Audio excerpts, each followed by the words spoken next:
what a beautiful presentation. Such beautifully selected hymns in their own rendition. The sun has just come out here in the UK. It's 6:14 a.m. this morning. And once again, I welcome all our viewers.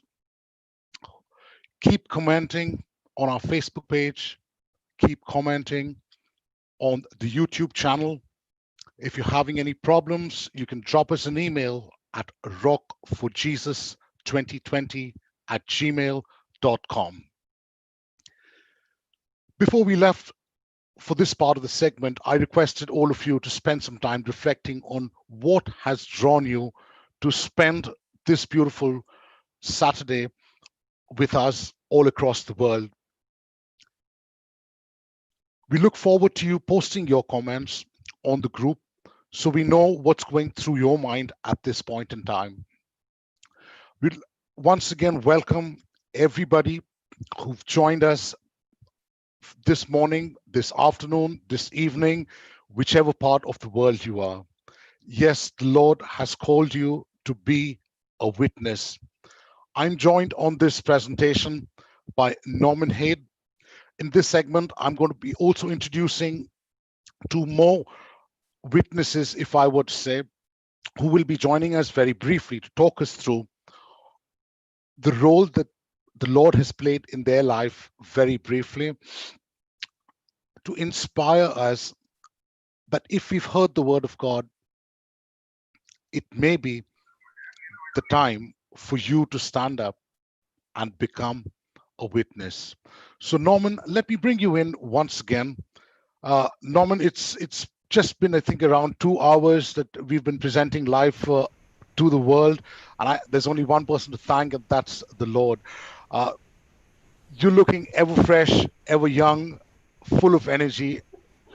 Norman, you could probably go on for the next 24 hours. Norman, tell us, what does it take to be a witness? Yeah, let me make one thing very clear from our last segment.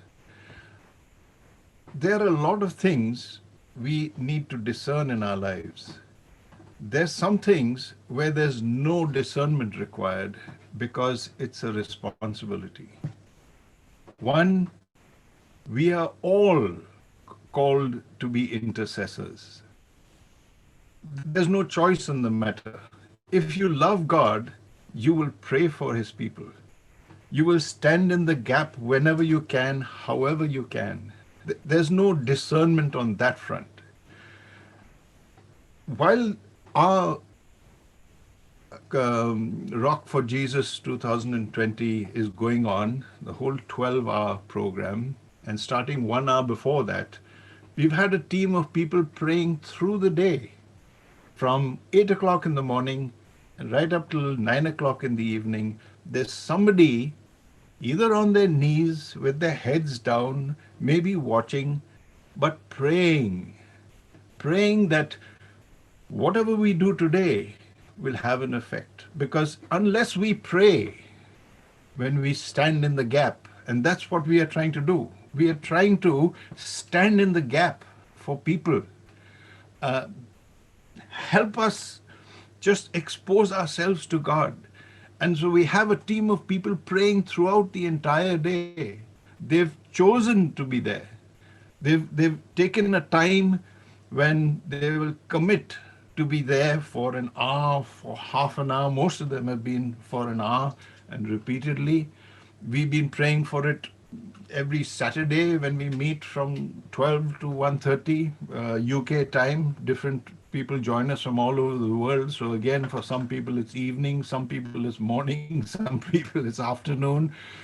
So that's one thing there's no discernment required about. Second thing, and on that point, we keep saying send in your comments. Because we have people praying throughout the program, also send in if you have any requests. Don't make them petitions. If you have any requests that you want this team of people to lift up to the Lord and pray, somebody who's on the production team will make a call to say, yes, that's something I think we need to all join in and pray together. They'll throw us to well, more to Chris, not to me, uh, only because I'm not too good on all this technology and all that.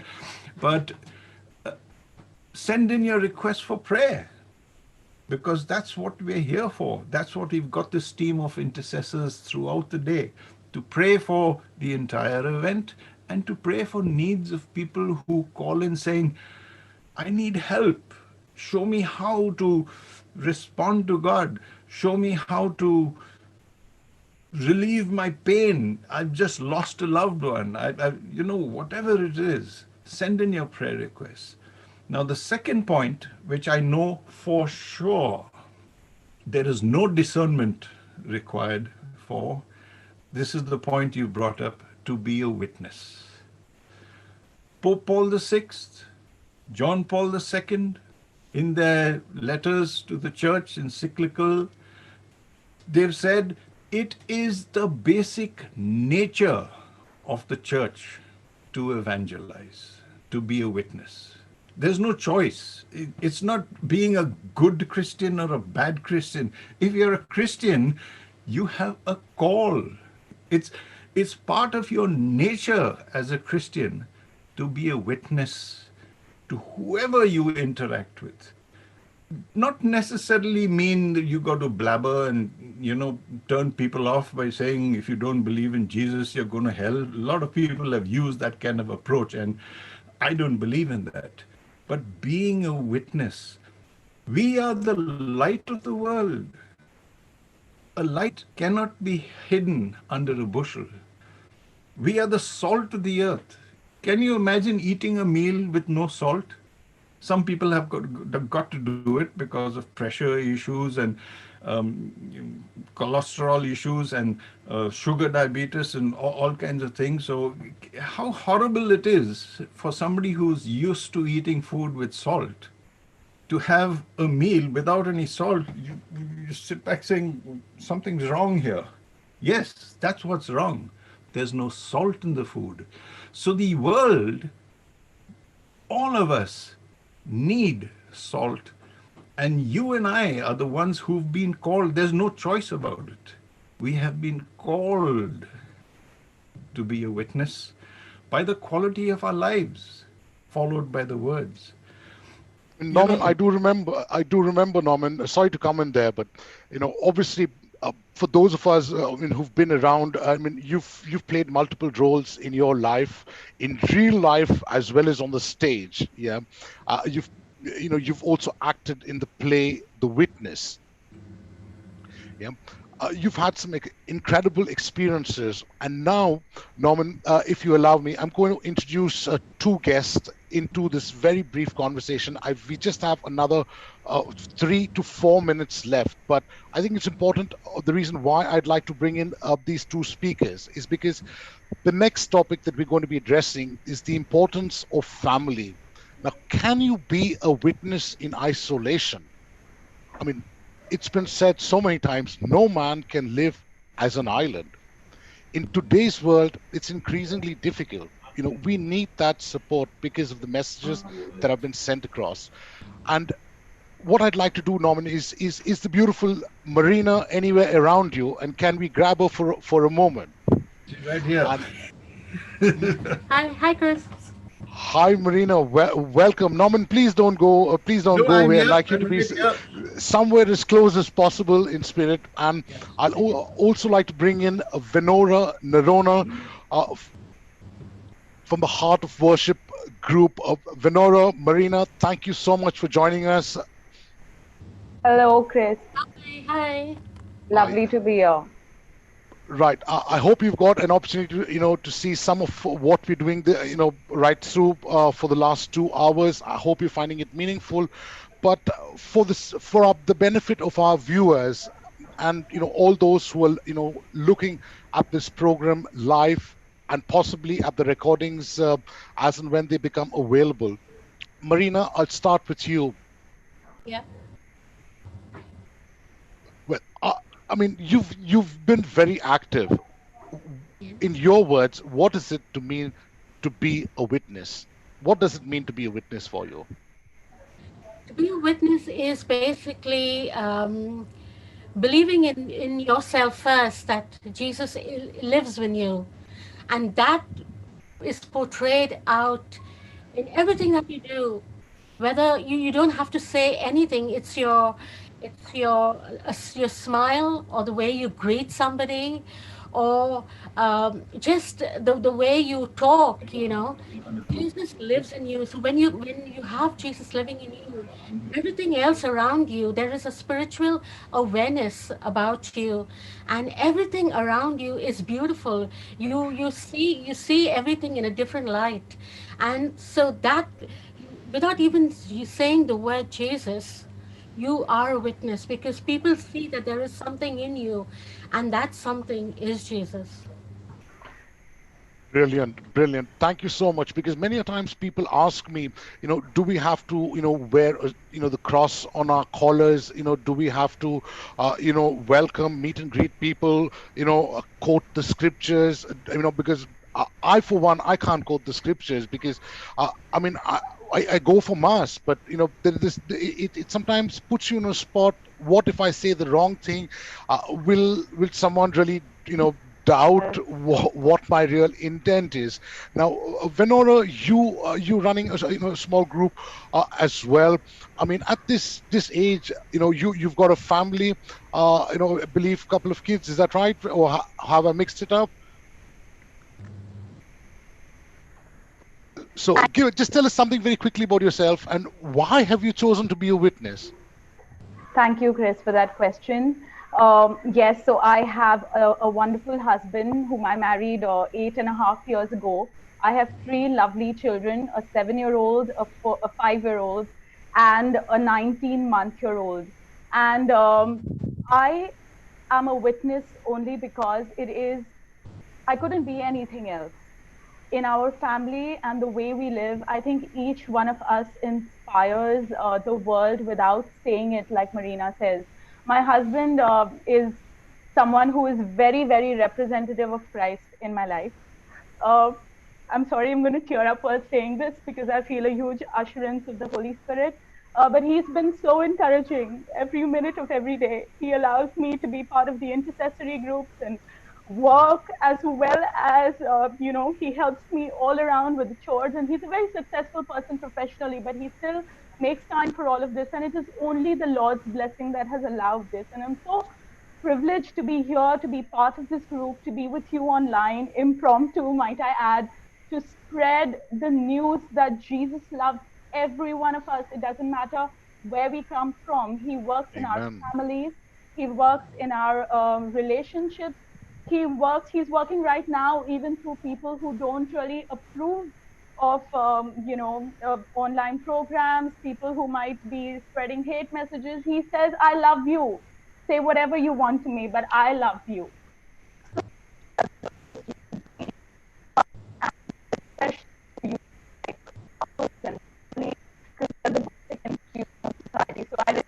Venora, I think we lost you there. Venora, if I could come in, we just lost you at the very last bit. If you could Sorry. just, yeah, just the last bit. You're doing absolutely awesome.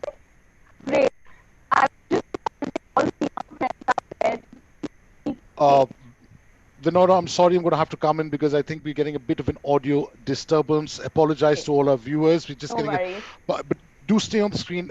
Don't leave. Uh, you know, Coming back to all of you out there, being a witness, you've got to have somebody, yeah, who's there for you. For most of us, we believe that one person is Jesus. He's the one who gives us that strength. But I mean, how do you do it living in this world? How do you do it, having to run a household, having to pay the bills, having to, uh, you know, uh, just look after the children, do your school runs, probably even, manage a house or find a new house. Let's be honest, it is difficult. And hence, we come together on these platforms to share that difficulty, to invoke and ask for God's blessings upon us, because He's called us to live that life of absolute abundance. He wants us to be absolutely filled by His Spirit. And as Norman said earlier, a rock, we refer to this whole program as Rock for Jesus. The rock as a metaphor. You are going to be trampled on because you're a rock. You are not going to fly in the sky. You are going to be placed where our Heavenly Father thinks is the best for you. And in moments like these, for people like you and me who just come as we are, live an absolute normal life, uh, we need the support of our near and dear ones. And just as you see, Norman and Marina at this, very young age, still there. And I pray to God that they have the strength to stay with us right through the next few hours, I'd imagine. Yeah. And it's going to be absolutely brilliant. To all you wonderful people who are still live with us and are continuing to come in and out, this is Rock for Jesus 2020 coming to you live from London and across the world. We are now going to be moving on to the next segment. And the reason we have Venora and Marina, who I can't thank enough, because Venora, Marina, you have touched hearts this morning. You've touched hearts on this presentation. I think this is exactly why God asked us to come together and create this platform so that we can reach out to people just as we are. It doesn't take $1 billion. It doesn't take fancy studios. It doesn't take, amazing costume. Uh, you know, Joseph and his Technicolor Dreamcoat. Just be who you are is being a witness in itself. Thank you once again to both of you. And I'd also like to thank all the other performers that we had in our previous set.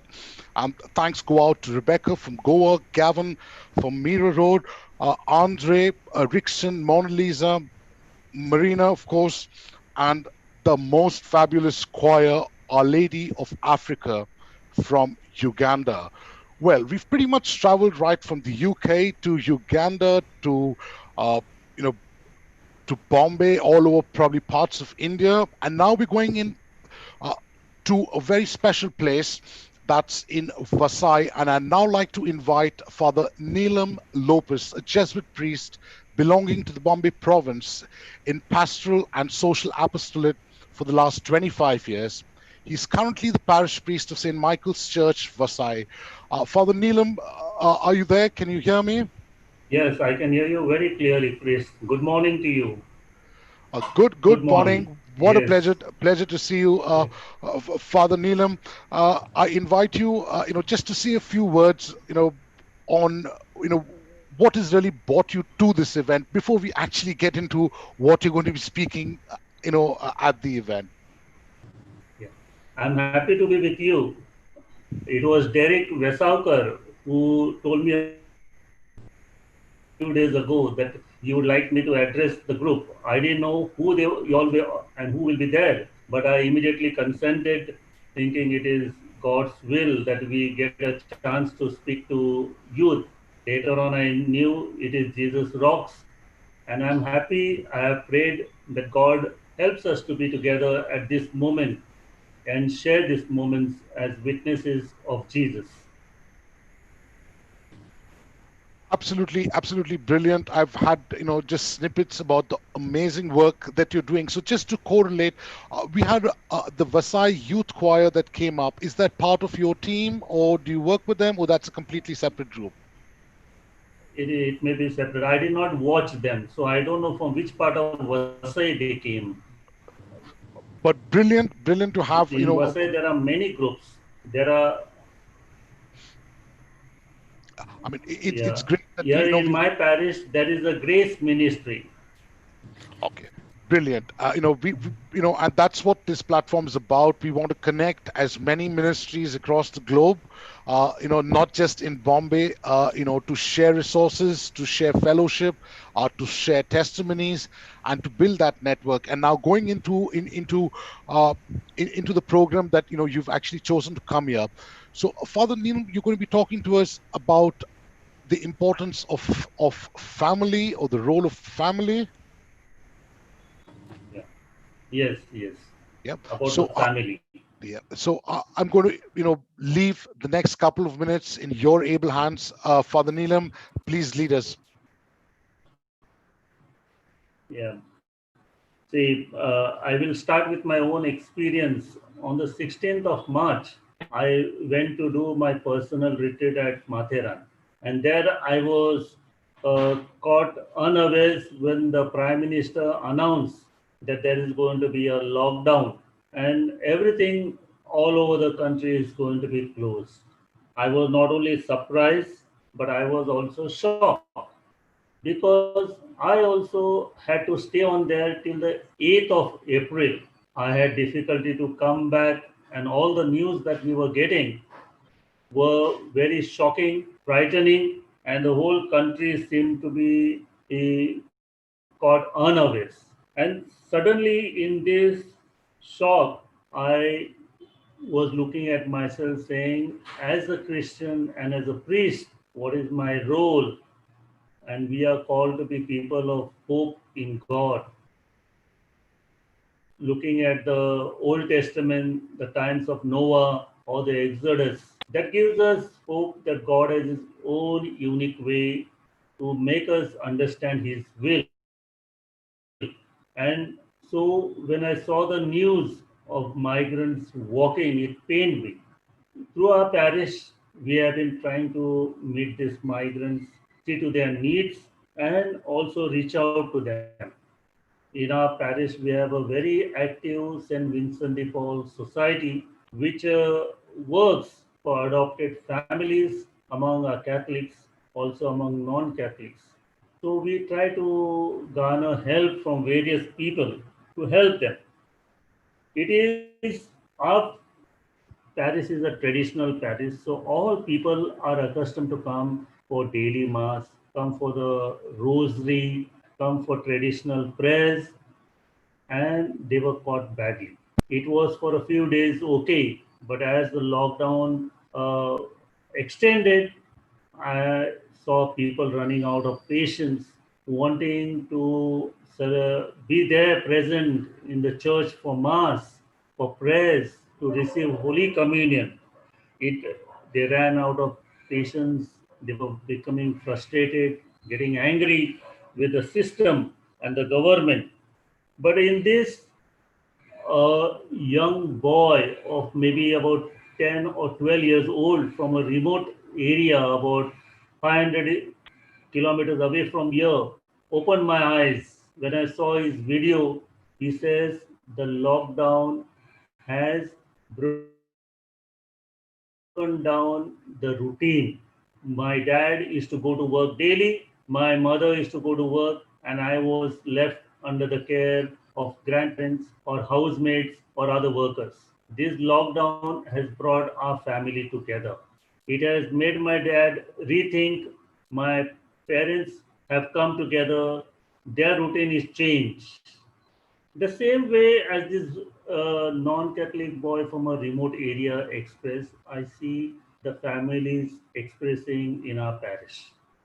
Those who are accustomed to come for daily mass missed it, but they saw the masses in the live streaming. They were together praying as a family. They told me that together now they spend more time. Both husband and wife who would go out to work are together. They have spent quality time together. They have spent that quality time with their children. With their children, they have come to understand them with patience, to know what the children need. At times, the children are very moody that they cannot get what they want. They cannot go down to play in their buildings or go to the playground. All this they miss. And this is where the family has played a big role. and the church also. I see there are certain times there are negative experiences we have had, frustration, because not all families are experiencing happy moments. They would be happy to be away from each other at least the few hours of work that they go.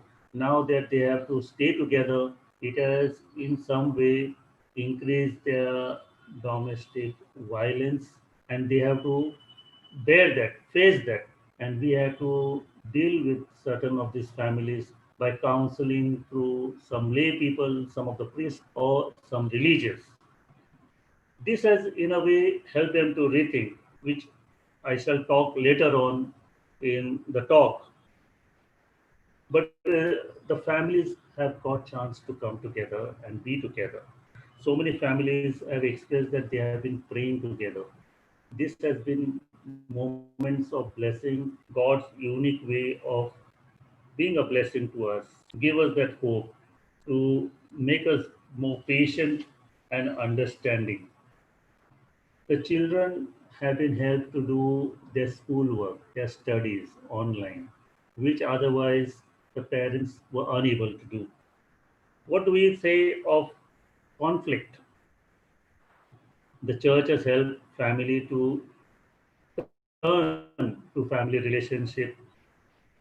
They are unable to go to their friends or go for eating out or to the gym or to the parks together as a family. So they have to be among themselves and search among themselves for resources how to deal with each other. They have turned to prayer in a deeper way. It has developed intimate relationship with husband and wife, with parents and their children, with their siblings. I remember visiting a family before the lockdown, a widow. She was concerned about her son and their marriage.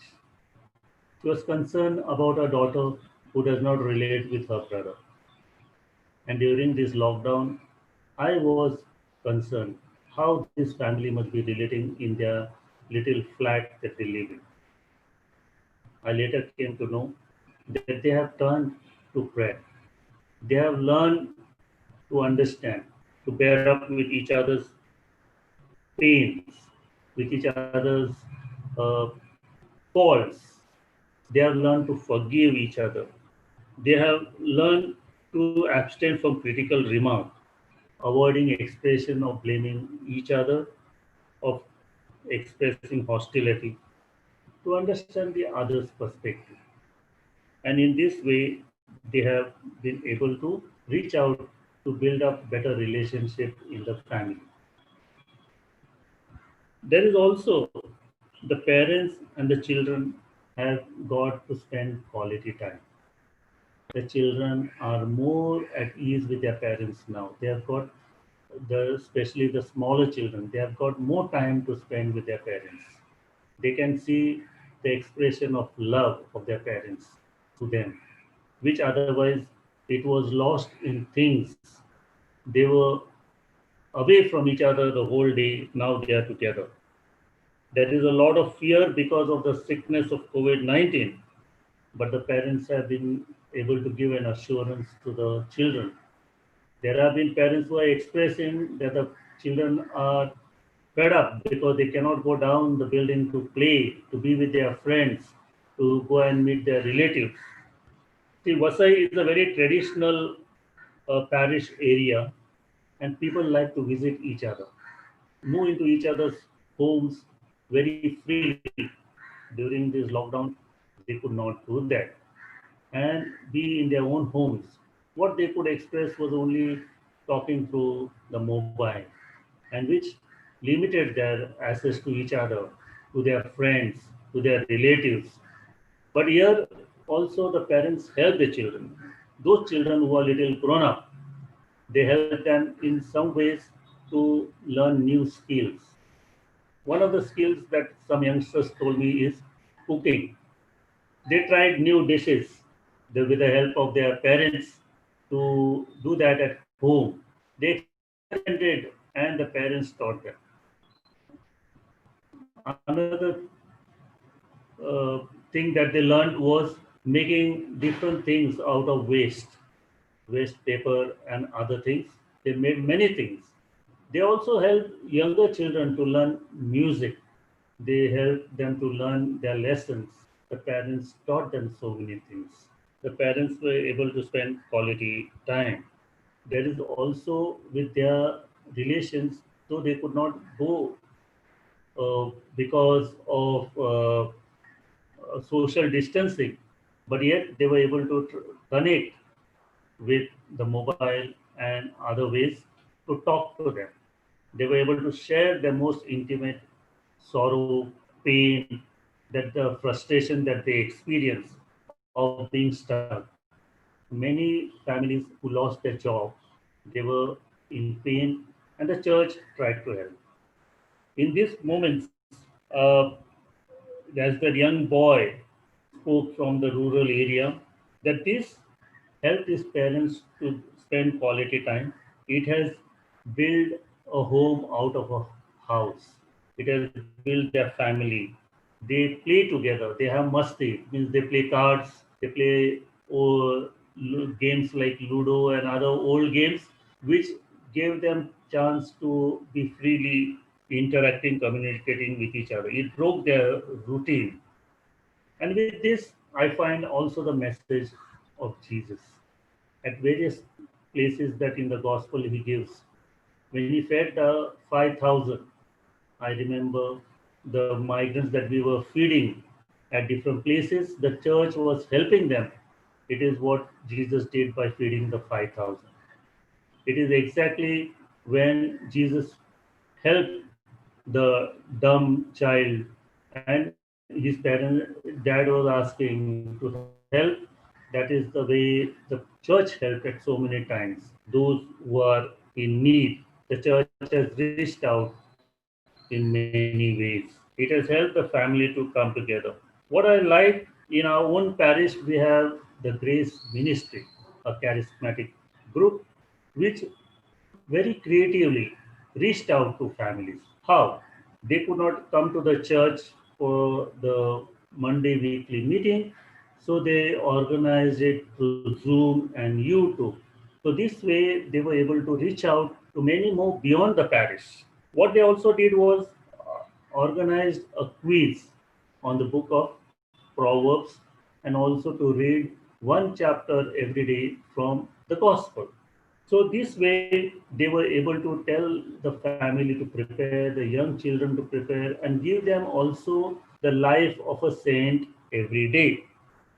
Among the youth, they had about 24 members who once a week met on Zoom and they were able to guide them. So with them, they also had meetings in groups of 12, which they were able to share what are their thoughts, feelings, how they are going through, and how they are able to share this. What we are looking forward is on the first Friday for the whole parish, we will do a holy hour. We try to do also through our masses so that the families will be helped together to come together. We have, in a way, helped them to come out of their loneliness, make themselves more available to help others. And this way, I have found so many families reaching out in the parish. They are reaching out because our parish is interlinked. There are a lot of relatives staying together since it is an old traditional parish. So they reach out not so physically because of the social distancing, but they are reaching out wherever there is a need, and this way they are helping each other.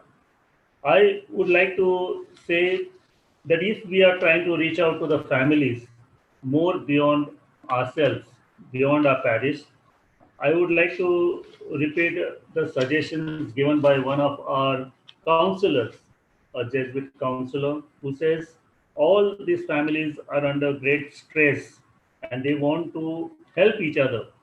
So he gives very basic ideas of the Indian spirituality, that we spend time in silence, that we focus on our breath, and this way it will help us slowly. He also says when you are angry, you're frustrated, try to count from 100 backwards till number 1 slowly, and it will calm you down. It is also, if you are doing one particular activity, change the activity. Maybe you're sitting, so then you try to walk slowly, or you stand, you change your location. You cannot go outside because of social distancing and other norms that are there, but be in your house. Do your favorite hobby. It may be gardening or any other thing. Another thing that he gives very nicely is to, at this moment, we are thinking many things negatively. Try to change that pattern.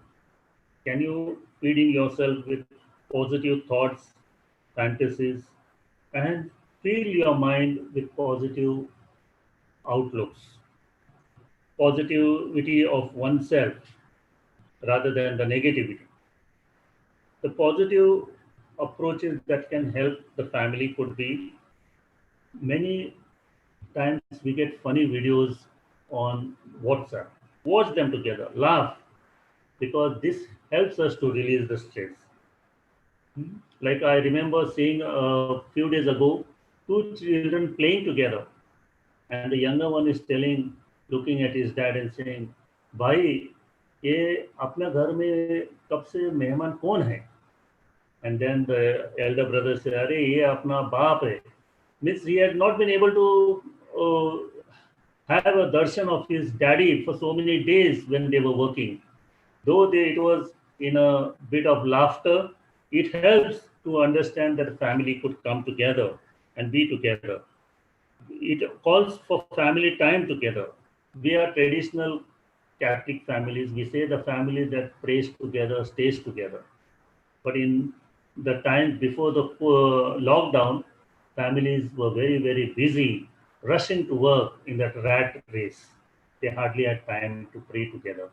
Now there is more time. They watch mass in the morning streamline, and there are many more occasions beside our parish mass. They get masses from other parishes, so some are watching more than once. There is also the Navina. There is also that they sit down to pray together the rosary in the evening. And in this way, the family spends really precious time. What about other times during the day? Families have said they help each other in different household chores like sweeping, mopping, cleaning up the place, cutting the vegetables, even to help in cooking. They also are playing together. Simple games like dominoes, cards, and other things. And this way, when you are playing with your family members, there is a different atmosphere. There is a atmosphere which is non-threatening. Some families have watched movies together and discuss different perspectives. Children have a different perspective, the parents give them a different perspective, and they share. One family told me that during their prayer, they would stop the prayer and have spontaneous prayers. And in this spontaneous prayer, they would pray for each other.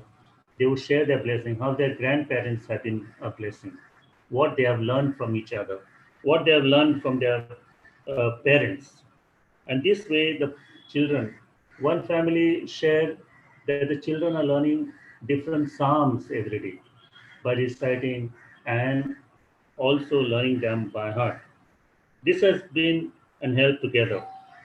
The family also has shared moments of frustration because they are bored staying together, seeing each other again and again. They miss their friends, their relatives.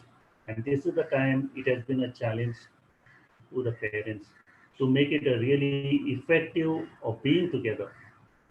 Some of the parents have been at wits' end how to really bring life among the children and the family. And these are the moments that they have turned into their inner strength, turn to different skills, and turn to God. They have learned together to be the best. I think this lockdown, in a way, is a blessing in disguise, which is not what we wanted as a lockdown, but it has helped us to come together as a family. I pray that more and more families come together, experience God's love at this moment, that we are together in this. I pray as a parish priest, as a pastor, that more families experience love, forgiveness, God's mercy. Yesterday we celebrated the feast of the Sacred Heart, that His mercy and His love abound in us, makes us compassionate, makes us real families to share. I thank you for these moments that I am able to share these little thoughts of mine with you. Chris, thank you. Thank you so much, Father Neelam, for that powerful message that you've just given us this morning. Uh, we are getting a lot of questions coming through on different platforms, as you can imagine, because of the new world. But there was one question that I'd like to ask you.